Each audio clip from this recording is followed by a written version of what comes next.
विजयनगर विश्रामगृह प्रवाशांमध्ये खूप प्रसिद्ध होतं. विजयनगर मार्गे येणाऱ्या जाणाऱ्या व्यापाऱ्यांसाठी थांबायची आणि जेवण करायची सगळ्यात चांगली आणि सगळ्यात स्वस्त जागा हीच होती.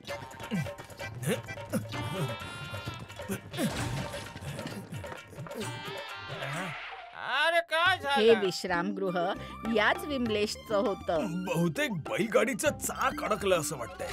थांबा मी लगेच आलो. हा लोकांची मदत करण्यात तो सगळ्यात पुढे असायचा.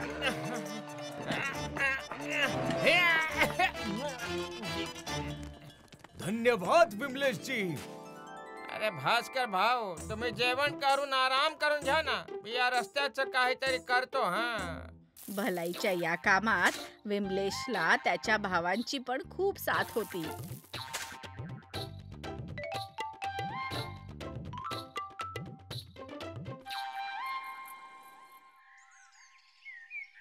वा विमलेश भाऊ, हा रस्ता दुरुस्त करून तुम्ही खूपच चांगलं काम केलं आहे.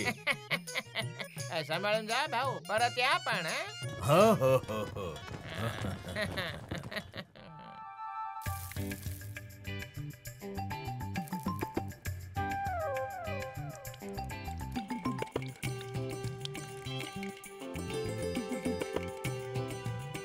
लोकांची सेवा करत विमलेशचे दिवस हसत खेळत चालले होते. आणि एक दिवस विमलेशच्या विश्रामगृहात एक माणूस आला ज्याला त्याने आधी कधीच पाहिलं नव्हतं. खूप लांबून आलेले दिसताय भाऊ. विश्राम शाळेमध्ये जेवण प्रसाद घेऊन आराम का नाही करत तुम्ही? तिथे तर आधीच खूप लोक आहेत. थोड्या अजून आरामानंतर मी दुसरा मुक्काम शोधेन. विमलेशला हे बघवलं नाही की कुणी त्याच्या विश्रामगृहेतून न आराम करता न खाता पिता जावं. विश्राम शाळेत नाही, पण त्याच्या घरात तर जागा होती. हे जणे तुझ्यासाठी बरं.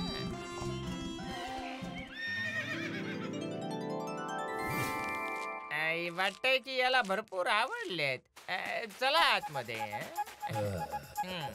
आणि हे आहे तुमचं जेवण. एवढं चांगलं पक्वान पाहून तर माझी भूक आणखी वाढली. भुकेला काय मागणार? 2 पोळ्या. इथे तर त्याला मिळाली कित्येक प्रकारची पक्वानं. मग काय, प्रवासी रमला खाण्यामध्ये.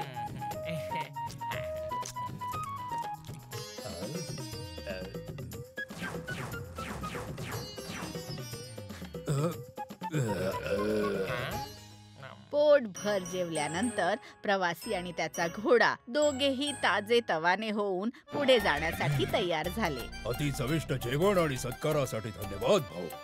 तुम्ही खूप सरळ आणि सहृदय आहात. तुम्हाला काही काळजी किंवा त्रास असेल तर सांगा मला. काळजी त्रास नाहीये मला कुठल्याही गोष्टीची काळजी. माझं छान सुखवस्तू कुटुंब आहे.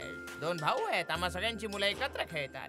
हे विश्रामशाळा आहे जिथे लोकांची सेवा करून माझा उदरनिर्वाह व्यवस्थित सुरू आहे. मला कसलीही काळजी नाहीये बरं का. हो, म्हणजे तू असं तुझ्या मनातलं नाही सांगणार.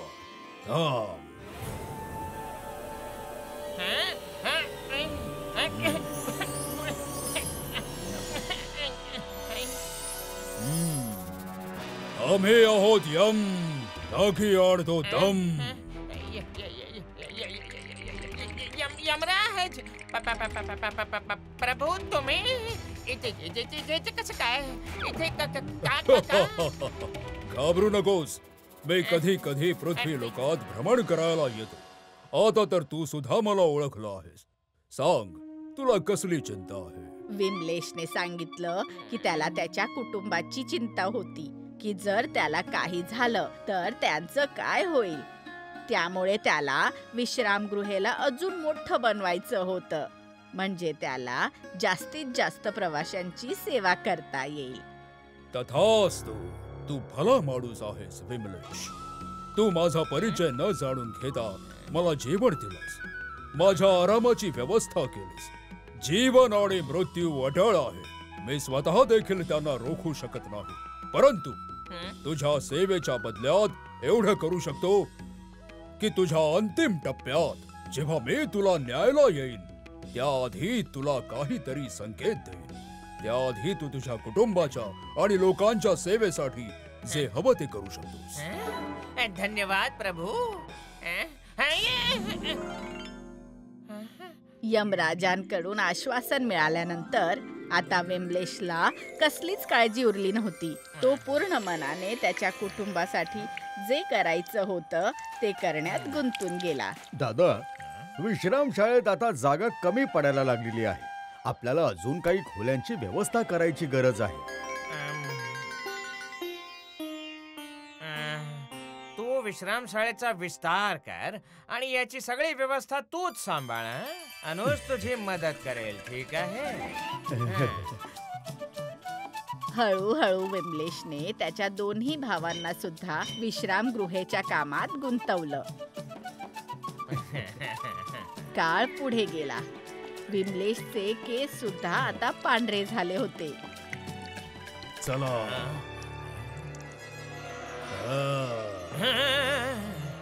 काय झालं दादा? काय नाही, मी ठीक आहे. दादा, मी विचार करतोय की विश्रामशाळेसाठी अजून एका भोजनालयाची गरज असली पाहिजे. मला त्याची व्यवस्था अनुजला करून द्यायची आहे. विमलेश खुश होता कारण आता त्याचे दोन्ही भाऊ सुद्धा स्वतःच्या पायांवर उभे राहिले होते. काळ पुढे सरकत गेला आणि विमलेशच्या भावांनी त्याच्या सल्ल्यानुसार विश्रामगृहेची कामही सांभाळली आणि ती वाढवली सुद्धा. पण विमलेश वाट पाहत होता त्या संकेताची जो यमराज त्याला येण्यापूर्वी देणार होता. निघायची वेळ झालीये. प्रभू तुम्ही? प्रभू नाही दादा, मी आहे. तुम्हाला आपल्या नवीन विश्रामशाळेचं उद्घाटन करायला जायचंय ना? ते तर मी विसरलोच होतो अनुज. चला दादा. विमलेशच्या आयुष्याचा काळ संपत आला होता, पण जगण्याचा मोह तर माणूस शेवटच्या क्षणापर्यंत नाही सोडत. त्याचमुळे विमलेश सोबत सुद्धा असंच काही झालं.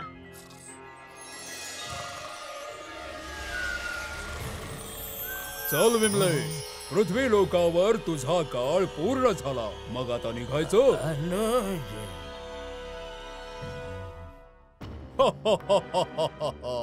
यावेळी अनुज नाही, मी आहे यम.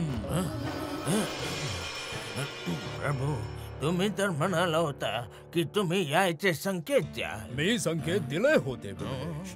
तुझ्या केसांचं पांढरं होणं, तुझं कंबरेतून वाकणं, वृद्धावस्थेत तुझे दात पडणं, हे सगळे माझ्या येण्याचेच संकेत होते. परंतु हे तर सगळ्यांनाच मिळतात ना प्रभू. हो, म्हणूनच तर गुणीजन या काळाची तयारी करून ठेवतात, जशी तू केलीस.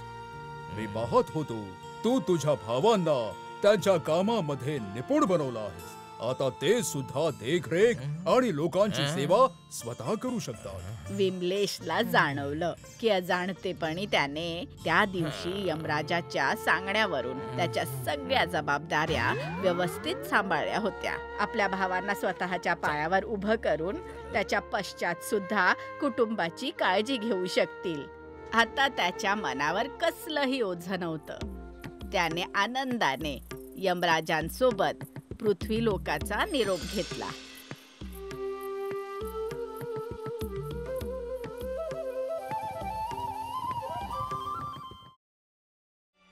एकदा लक्ष्मीवर देवींनी आरोप लावला की ती एका जागेवर थांबत का नाही. आज याच्याकडे उद्या त्याच्याकडे. तेव्हा लक्ष्मी म्हणाली, जे माझा आदर करतात, आपलं धन नीट विचार करून खर्च करतात, मेहनत करतात, मी त्यांची साथ कधीच सोडत नाही. पण खंत ही आहे, मी ज्यांच्याकडे पण राहते ते लोक विचित्र वागायला सुरुवात करतात. बाकीच्या देवींनी लक्ष्मीच्या या उत्तराला तिचा बहाणा म्हणाल्या. आता लक्ष्मीकडे तिचे हे म्हणणं सिद्ध करण्याव्यतिरिक्त काहीही पर्याय राहिला नव्हता.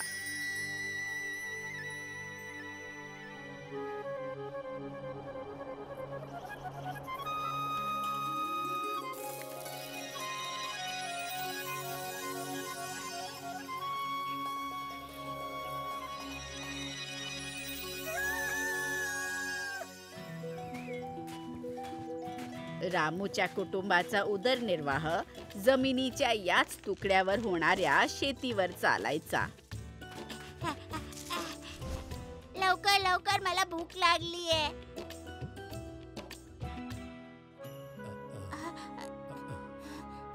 अगं आई, आज पण भाजी नाही. जोपर्यंत शेतात भाज्या उगवत नाहीत तोपर्यंत मी या आंब्याबरोबर पोळी खातो. आंबा मला पाहिजे, मला पाहिजे.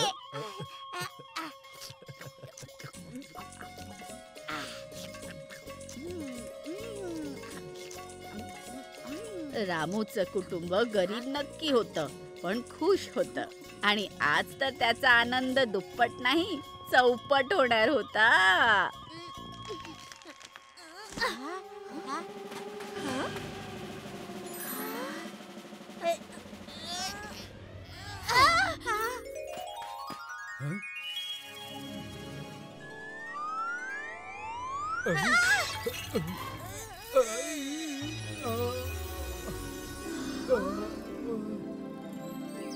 धनाची देवी लक्ष्मीची कृपा त्यांच्यावर अशी बरसली की त्यांचा आनंद गगनात मावेनासा झाला.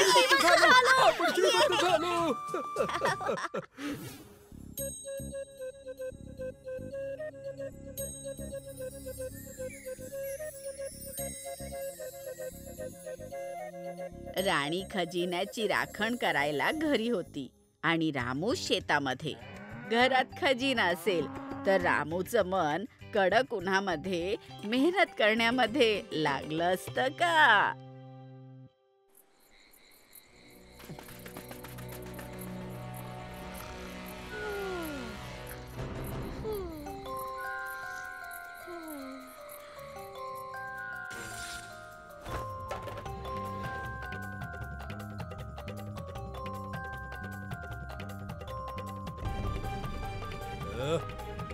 सोड सोड सोड माझी नाडी, सोड सोड माझी नाडी, सोड. धनासोबत ते चोरीला जाण्याची भीती पण वाटते. तीच भीती रामूलाही होती. एवढ्या लवकर आला?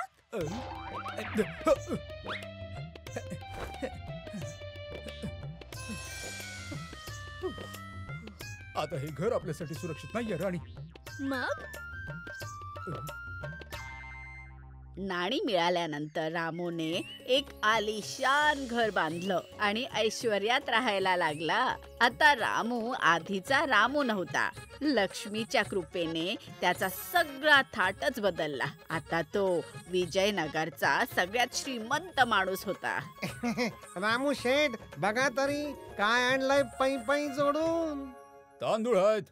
तांदूळ? फक्त तांदूळ? अरे रामू शेठ, तुम्ही तर पारखी आहात.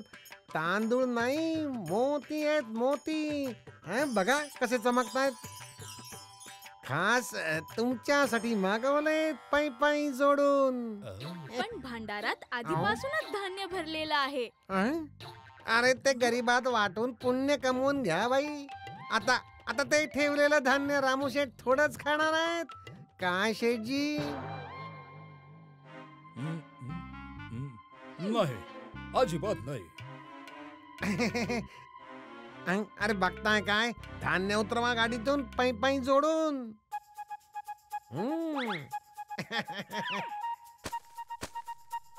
उडंका, हे घे तुझी नाणी.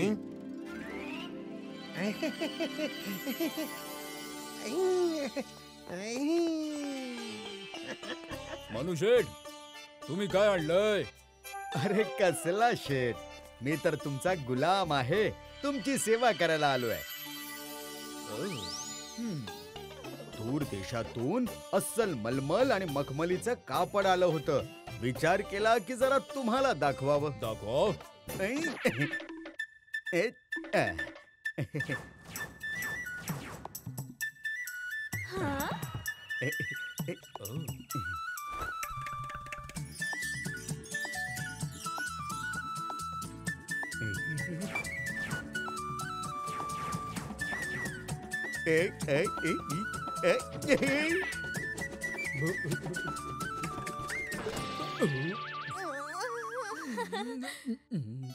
हे धन काही रामूच्या मेहनतीचं नव्हतं, त्यामुळे तो वायफळ खर्च करत राहिला.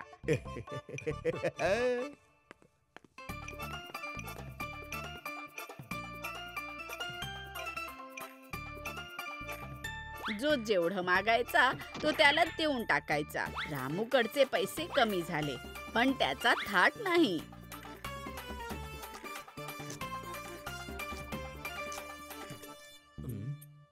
अरे पैसे नंतर द्या ना शेठजी.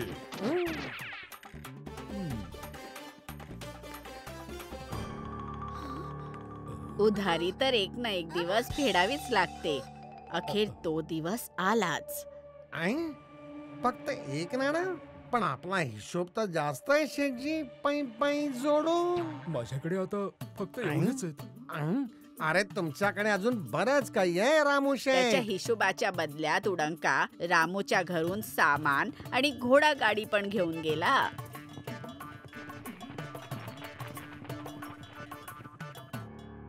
असं उभा राहून काय बघतोयस रे?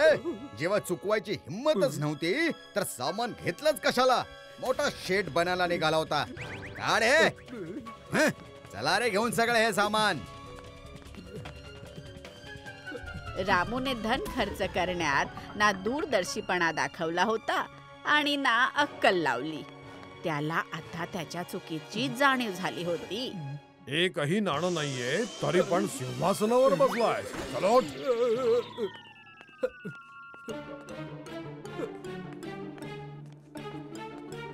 थांब. माझ्या शेठजींनी सांगितलंय सगळं सामान उचलून न्यायचं. बाजूला चल. नाही नाही. आपले सुखाचे दिवस संपले राणी. फुकट मिळालेल्या धनामुळे आपण लक्ष्मीची कदर करणं विसरलो होतो, म्हणूनच ती आपल्यावर नाराज झाली. अंत भलं तर सगळं भलं.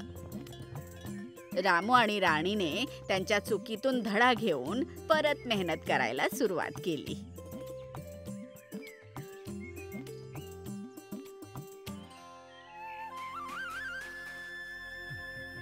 रामूची मेहनत फळाला आली आणि पुन्हा एकदा लक्ष्मी प्रसन्न व्हायला सुरू झाली. आता देवींना त्यांचं उत्तर मिळालं की लक्ष्मी एका घरी अशासाठी जास्त थांबत नाही, कारण की लोक त्यांची कदर करणं सोडून देतात.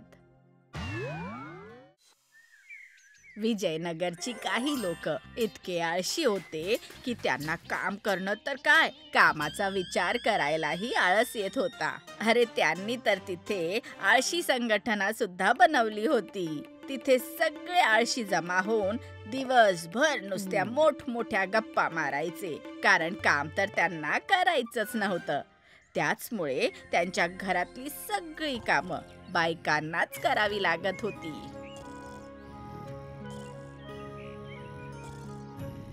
या ढगांना पण आत्ताच सरकायचं होतं. झोपू पण देत नाहीत आरामात.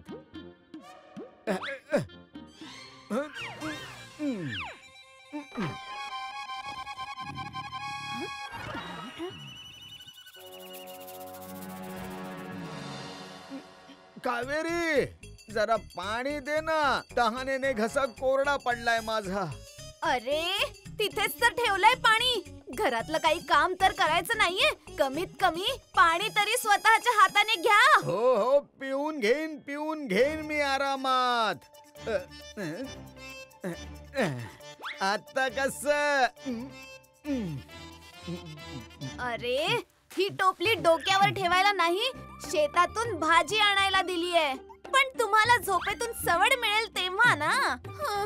आता मलाच जायला लागेल. जर आम्ही काम केलं तर गप्पा कोण मारणार? आरामात.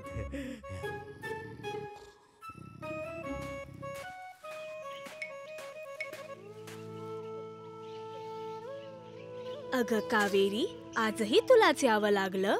ब्रिज नाही आला? हा, ब्रिज? अरे त्याला शक्य झालं तर स्वतःच्या हाताने जेवणार सुद्धा नाही. सोडा. पण तुमचे पती का नाही आले? अगं माझा पती पण ब्रिज पेक्षा कमी नाहीये. त्याला तर खाटेवरून सुद्धा खेचून उठवावं लागतं.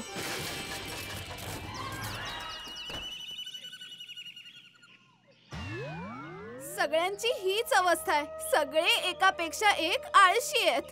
मी तर माझ्या पतीच्या आळसाला कंटाळून गेलीये. घरातलं एकही काम करत नाही. सगळं मलाच करावं लागतं. मला पण. यावर काहीतरी उपाय करावाच लागेल. जर आपण यांची तक्रार महाराज विद्याधरांकडे केली तर ते आपलं म्हणणं नक्की ऐकतील. हो हो, हा योग्य उपाय आहे. त्यांनी त्यांची समस्या एका पत्रामध्ये लिहून महाराजांपर्यंत पोहोचवली. कित्येक महिने निघून गेले, पण महाराजांकडून ना कोणी माणूस आला आणि ना कुठलं उत्तर. त्यामुळे त्यांच्या आयुष्यामध्ये कुठलाच बदल झाला नाही. असा हळूहळू चाललो तर आळशी संघटनेत पोहोचता उशीर होईल मला. पण वेगाने चालू पण शकत नाही, नाहीतर मी आळशी कसला.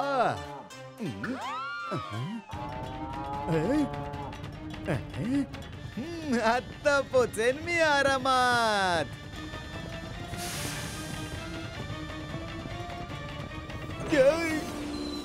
धन्यवाद सांड दादा. आजचा किस्सा कोण सुरू करणार? ब्रीज दादा तर अजून आले नाही. हे बघा आले ब्रीज दादा. येताना काही त्रास तर नाही ना झाला? अरे नाही, न चालता न पडता आलोय मी आरामात. चला सुरू करूया. हा हा, हे कोण आलाय?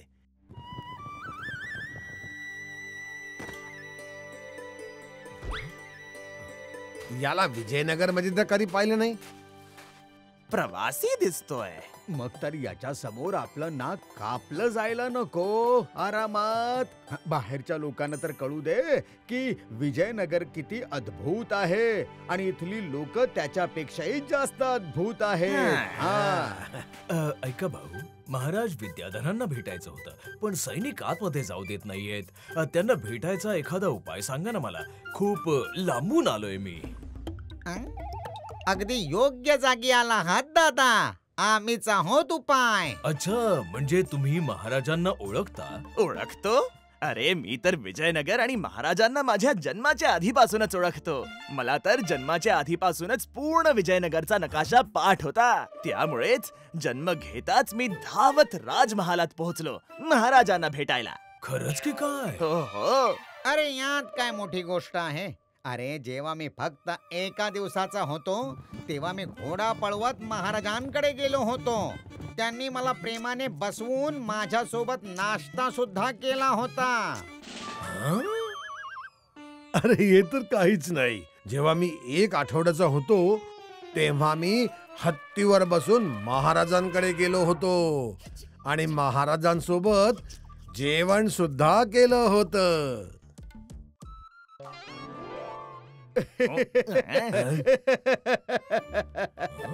काय झालं ब्रीज दादा? माझ्यावर विश्वास नाही का? अरे नाही नाही, नक्कीच विश्वास आहे. पण मी विचार करतोय की एवढ्या छोट्याशा गोष्टीवर तुम्ही लोक किती खुश होतायत आरामात. माझी गोष्ट ऐकाल तेव्हा काय होईल तुमचं? अच्छा, बरं सांगा सांगा. तुम्हाला माहितीये, मी जेव्हा 1 महिन्याचा होतो तेव्हा मी चिमणी सारखा उडत उडत राजमहालामध्ये गेलो होतो आरामात. महाराज मला बागेत पाहून त्यांच्या महालामध्ये घेऊन गेले आणि त्यांच्या सिंहासनावर मला बसवून ठेवलं. अच्छा, याचा अर्थ तुम्ही सगळे महाराजांना अगदी व्यवस्थित ओळखता. त्यात काही शंका आहे का? मग तर महाराज पण तुम्हा सगळ्यांना ओळखत असतील, हो की नाही? खूपच चांगल्या प्रकारे. आणि आमच्या अद्भुत शक्त्यांमुळे ते आमचा खूप म्हणजे खूप आदर करतात. मग तर माझं काम झालंच. कसलं काम दादा? मी राजमहालात काम करतो.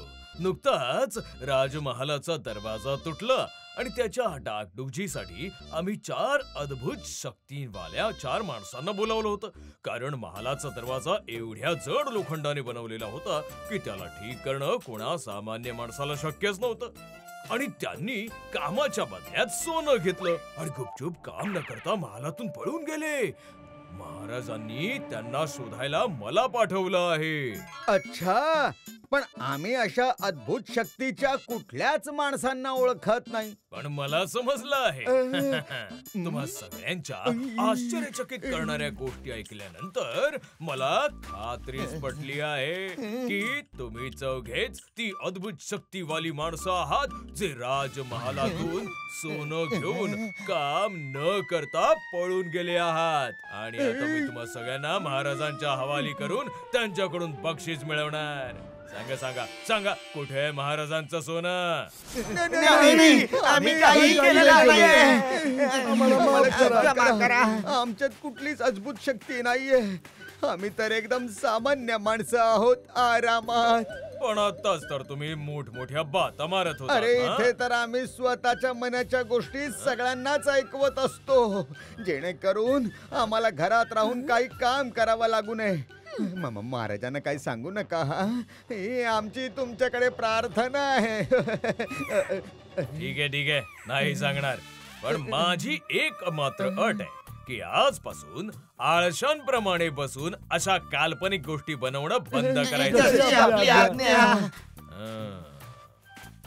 कावेरी त्या प्रवासीचा घोडा पाहून समजून गेली, हे इतर कुणी नसून महामंत्री सारंगा आहेत. सगळे खुश होते कारण महाराजांनी त्यांची समस्या सोडवली होती. आता सगळे आळशी सुधारले होते आणि त्यांच्या घरातलं वातावरण तर आता पाहण्यासारखं होतं.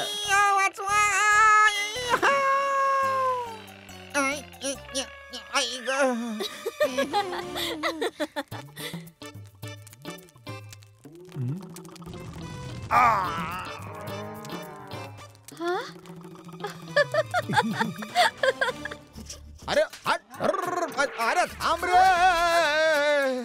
अरे थांबव रे कुणीतरी. आई ग, हे काय झालं? If you like this video, subscribe to our channel Murthy Media.